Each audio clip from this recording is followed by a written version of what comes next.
কিছুদিন আগে এই মাছগুলো বাজার থেকে এনেছে। মাছগুলো 1 কেজি পরিমাণে এনেছে। আমি এখানে হাফ কেজি নিয়ে নিয়েছিলাম আর এটাকে কেটে বেছে রান্না করেছিলাম। তো কিভাবে আমি এই মাছগুলো কেটেছি আর রান্না করেছি তার সংক্ষিপ্ত একটা ভিডিও তোমাদের সাথে শেয়ার করলাম। আর এখানে মটরশুঁটি দিয়ে ডিম ভুনা করেছি। অ্যাজ ইউজুয়াল ডিম ভুনা তো সবাই খেয়েছো, বাট একটু ডিফারেন্ট করে ডিম ভুনাটা করা হয়েছে। আর এই তো আসসালামু আলাইকুম, আমি Roksana. Welcome back to my video.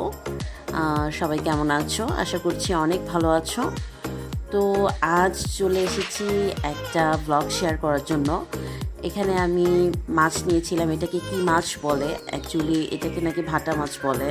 তোমরা যদি জেনে থাকো সঠিক নামটা আমার কমেন্টস বক্সে লিখে জানিও। আর এখানে আমি মাছটা কেটে বেছে ধুয়ে সুন্দর করে এটাকে কড়কড়া করে ভাজি করে নিয়েছি। ভুনা করব টমেটো মটরশুঁটি দিয়ে। আর এখানে আমি হাফ কেজি পরিমাণ মাছ কেটে বেছে নিয়েছি। আরও হাফ কেজি রাখা আছে ফ্রিজে, ওইটা পরে একদিন রান্না করব।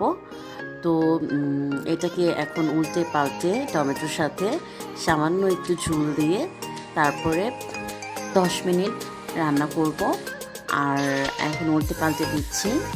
এরপরে সবশেষে ধনেপাতা কুচি উপর থেকে ছড়িয়ে নামিয়ে পরিবেশন করব। আর আমার এই ধরনের মাছ কড়কড়া ভাজি খেতে এমনিতেই ভালো লাগে। আর ভুনা করেছি কারণ একজন গেস্ট আসবে বাসায়। আমরা তো সবসময় পোলাও মাংস খেয়ে থাকি, গেস্টদের জন্য রান্না করে থাকি। বাট একটু দেশি খাবার, একটু দেশীয় ঐতিহ্যে রান্না, সাধারণ খাবারগুলো যে পেট ভরে কয়টা ভাত খাওয়া যায়। তো এখন আমি ডিম ভুনা করে নিচ্ছি।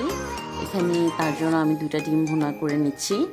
আর একটু ধনেপাতা কুচি করে দিলাম।